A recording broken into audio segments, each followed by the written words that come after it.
Hi, and welcome back to another episode of the History of Fan Anime.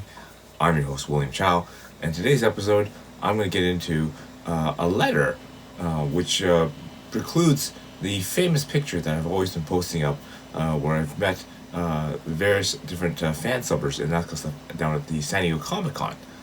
And so we'll go into depth this letter and see different things that transpired from this particular meeting, okay? So again, before I begin, don't forget to go down below, click like and click subscribe, and we're doing really well with the videos. Haven't got a new milestone after I made my 4,000 view hours, but we're going to continue on and make new videos as we go on and progress on with my new shoot for the more episodes. All right. So if you haven't done anything with the anime giveaway, this stuff is still available. Do have a look at that. All right. Okay. So what we're doing today is I went through archives and found an old letter which I wrote to one of the people that was doing lots of work in the fan subbing and the the programming side. Okay, and so I decided to pull the letter out and go through it and see all the different details that are written in this particular letter. Okay, so let's have a closer look at that. All right. Well, the Maison Kaku scripts were a lot more than I expected. Thanks for sending them. Anyway, I've started slowly, as always, to scan in some of those scripts that I have on paper. The two Eiko scripts are on disc, are the latest. I'm sending them in the Ranma scripts as well. Okay, so I wanted to just point something out here that the way that we had to send scripts or information from each other is we had to physically do it the same way that we did video cassettes because there was no physical way, right? This is in 1991, March 12th, 1991, right? So again, 4 years before even Windows 95 comes out. There's no physical way that we can send these scripts or even text files over the internet or over online in any way. To another person, right? It would just take too long, right? The speed of the modems are really slow, and of course the internet doesn't exist the same way. So the way that we had to do is we actually had to physically put the information on a floppy diskette and then actually send the floppy diskette to the person. Okay. Now there's also another big issue is the fact that since we were using the Amiga computer, all the discs and all the scripts are formatted in an Amiga format. Okay, so if you had a PC like a 286 or something, then you couldn't read the files, and you'd have to develop some method like maybe null modem or something like that to actually transfer the files from like an Amiga computer over to the PC side onto a 286 or something in DOS or something, and so not a lot of people actually did that. So again, there was a misconception in the early stages that we didn't distribute too many ways of episodes and that kind of stuff, and part of that was the fact that you couldn't. A lot of people would like to get scripts and that kind of stuff, but the problem is that not a lot of people wanted to get to buy an Amiga just to get scripts, or they were always trying to find some sort of online method in order to get them, and and if you're going to do that, then just go ahead and get the tapes and stuff like that. And so that's why a lot of people didn't bother with scripts in the early days. He also mentions that he has somebody working on the Project Eiko scripts. Another common way that a lot of people had scripts in this case, like again to get away from format, was they kept the scripts on paper, like physical printed out paper. They would print them out. Now, I said a lot of schools and a lot of companies and that kind of stuff had printers and that kind of stuff available. I remember even at UBC, they allowed us like 300 pages of printer, like print out on the laser printer. So I remember every month I would come and just use all that up, print out everything and anything I could print out. But that is another source, is that a lot of people had stuff on paper. But again, the only way to distribute that is you'd have to photocopy it or reprint it out again and then mail it to the other person. Now, in this case, if you wanted to actually subtitle Prodigy Echo, he'd actually have to physically retype, or rescan, all that stuff back in, right? Now, again, OCR software isn't anywhere near as good as it is now, right? So literally, it'd be, essentially manually retyping in all the scripts off of paper back in there again.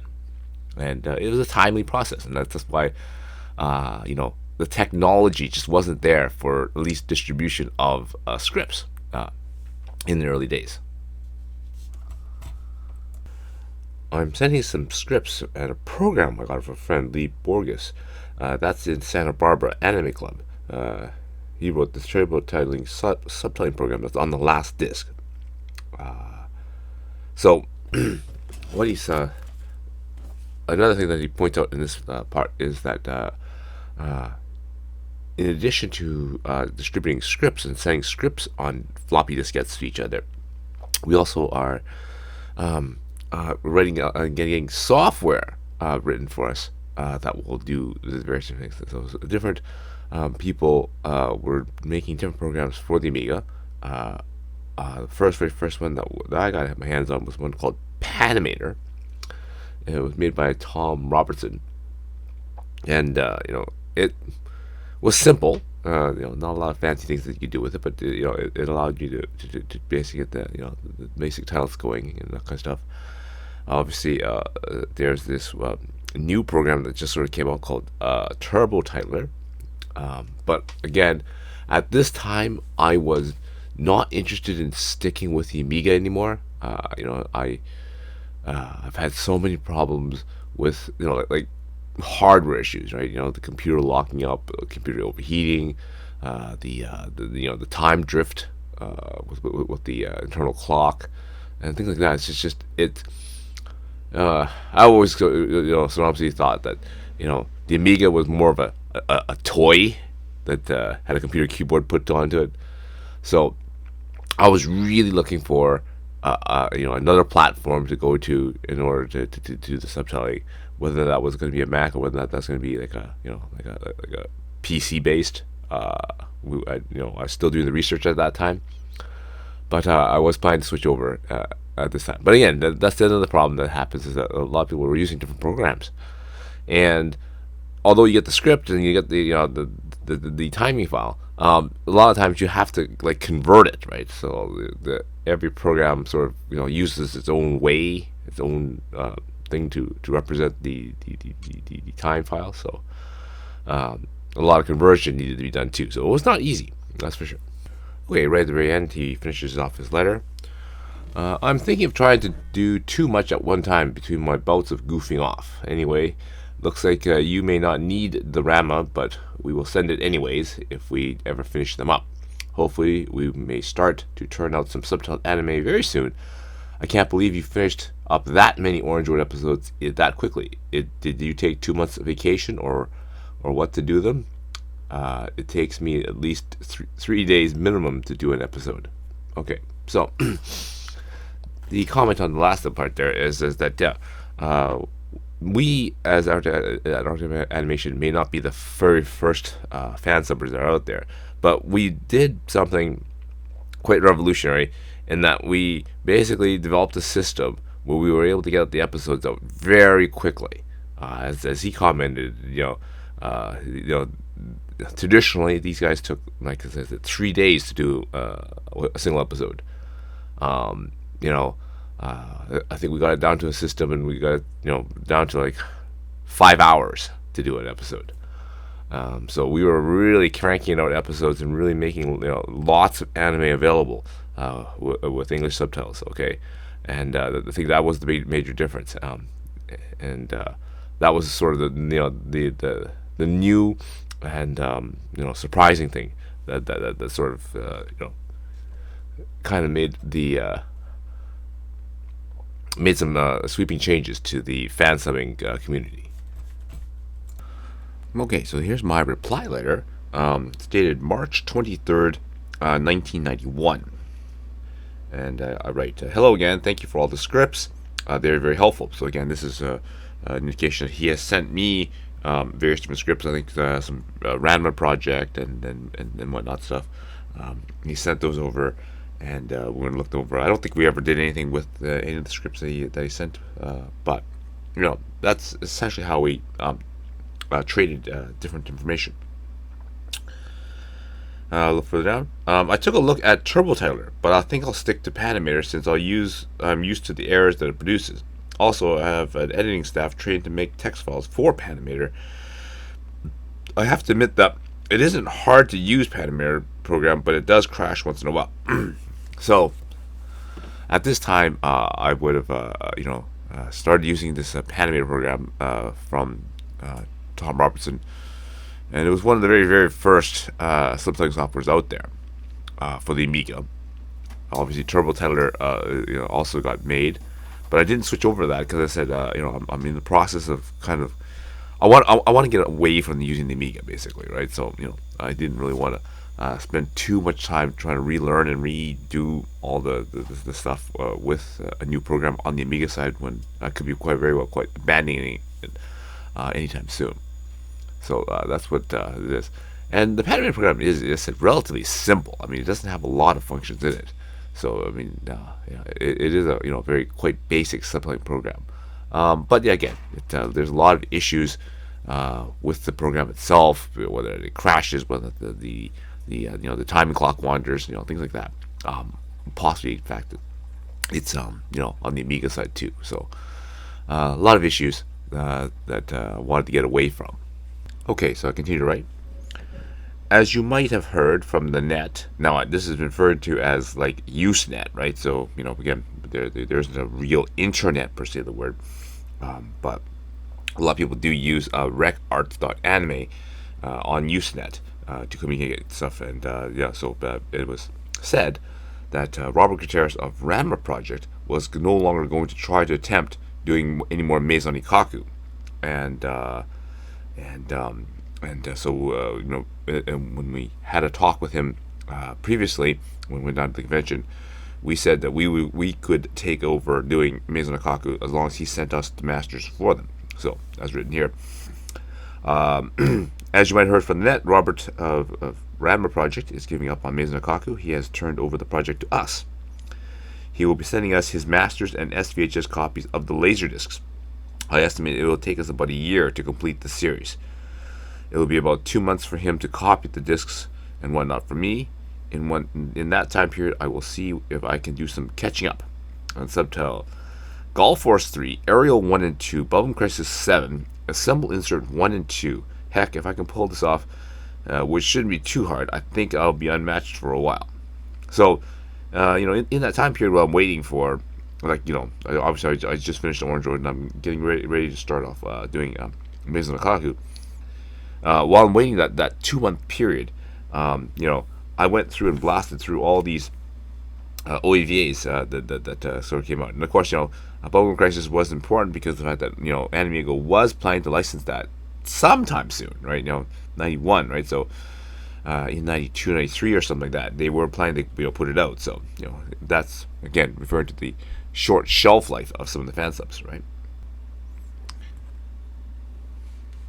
Okay, I continue. Your comment about taking 2 month vacation to do the subtitles. Nah, hardly. Almost the contrary. November was hard since I was just getting used to the stupidities of the Amiga and working out the bugs in Panimator. But soon enough, I did manage to do 12 episodes in November. So basically, I more or less got the software in November of 1990. Okay, and of course, learning how the system works and realizing that holy crap, this computer crashes all the time. It was really, really tough to get stuff up, right? Because as explained in some of the other episodes, when we were doing Fansubbing, if the computer freezes and stops, you have to start all over again, basically, right? Because everything is subtitled in real time. But soon enough, I did manage to do 12 episodes in November. So, so at least got the first 12 episodes of Orange Road done in November. Then in December, I just accelerated like mad. I had a full-time retail job, and that was when I was working at Radio Shack. and I subtitled after work and well into the night. I averaged an episode a day, roughly. Towards the end of December was killer burnout days. Okay, so basically I was just going really crazy doing the subtitles and that kind of stuff on that. And it was it was pretty typical. It's basically I'd go to work. Radio Shack would open up around 9 and it closed around 6, right? So I would wake up around 8 or so, get on the bus, go to the go do work, and it was just it's the most boringest work. Welcome to Radio Shack. How can I help you with your project? But it was it was spending money, as it were, right? That's my anime spending money right there. So anyway, so I finish, I go home, grab something quick to eat, and then basically just start working at it. And I remember sometimes I would be at it until like 1 or 2, maybe like 3 a.m. in the morning because I'm trying to run the time file through, right? And you just can't stop, right? If the computer's working and it hasn't crashed or done something, then you can keep going, right? It's only when the system freezes or the whole thing crashes, and then you basically you're toast. You have to start all over again, and it's really really frustrating, right? Sometimes, right? But that was what it was like at this particular time. And so it says I averaged roughly an episode a day, so roughly about another 30 more episodes. That would pretty much end the series of Orange Road, because it has 48 episodes in there. So so this is at this time was extremely unheard of. Like, sure, again, we weren't the first fan subbers out there, but most of the people that ever fan sub stuff, let's say Project Echo or Vampire D or something like that, it's a single movie. Rama Project did like a handful of Ram episodes, but no one's ever gone through and done like an entire series, and especially at this particular speed, just relentless, the timing and speed for this thing. So just to make this thing available, it was really quite an exciting time, actually, really really exciting. Tiring though, very very tiring. Okay, I continue. On Christmas Day, we subtitled Patlabor the movie and 3 episodes of Orange Road, and then on New Year's Day, we subtitled Vampire Princess Mew 1 through 3. Okay, so obviously, not having to go to work, definitely leaves you the entire day to sit in front of the computer and do subtitling and that kind of stuff. And man, we actually get a lot done, 100% for sure. Now you're asking, are we nuts? No, not really. We just know the language a bit better. Oh hell. I have to admit that was tough going getting used to all the stupidity of the Amiga, but I got it down to a system, so it's easy to operate that a translator or any monkey can sit there and hit the mouse button. Well, it's not like I think the core of that is the fact that Daisuke was really really good at doing the translations and understanding how the system would require his dialogue to be. So that's that way he was able to format some of the translations in a way that it would work for the work for the program, right? I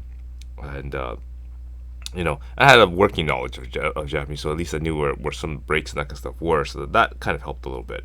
But we part of the reason is that the software was relatively simple to use, like in terms of it didn't have a lot of extra functions.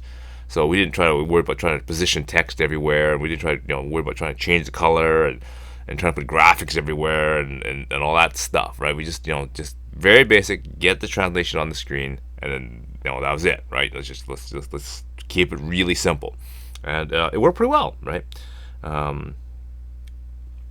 Right here, towards the end of the Orange Road set, there was very very few errors per episode. On average, I just had to fix up 1, 2 or 3 lines.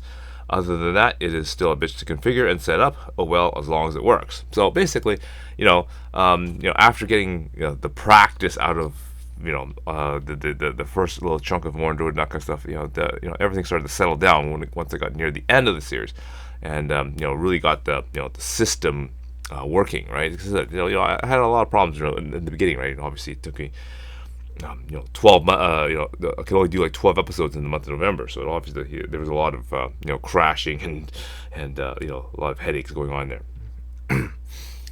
I continue. Well, I'm babbling away. I hope to see you down at San Diego Comic Con or AnimeCon, and we can spend some time talking more about projects and progress. Okay, and of course that leads me back to that picture I showed you at the very beginning, where we met, had an impromptu meeting down at the San Diego Comic Con, where it was sort of the so the big meeting of the very big subtitling heads. We had shown in the picture here from left to right. We have Robert Gutierrez, which is from Ryman Project. We have Robert Woodhead, which is the head of Anmiego, and then of course we have Clinton Barty, who's the person who wrote this letter, and of course we have Lee Orick standing on the side, who's the head of the programming at the San Diego Comic Con, of course. Okay, so yeah, so we sat and discussed all various different things about fan subbing, what our plans are, what our group plans are, so it was very good for that. Okay, so I hope that puts things into a little more perspective, and definitely another one of these episodes that allows me to tie in some dates with the actual things that actually occurred, and some things that actually helps me see where I was in terms of where we were doing the fan subbing and that kind of stuff, where we were at, really with really useful gauge to the time. All right, so we'll be getting more episodes as I find more of these type of gems, and then we'll continue on with all the different things that we went and fan subbed when we did all the work at Arctic Animation. All right, so until next time, see you again.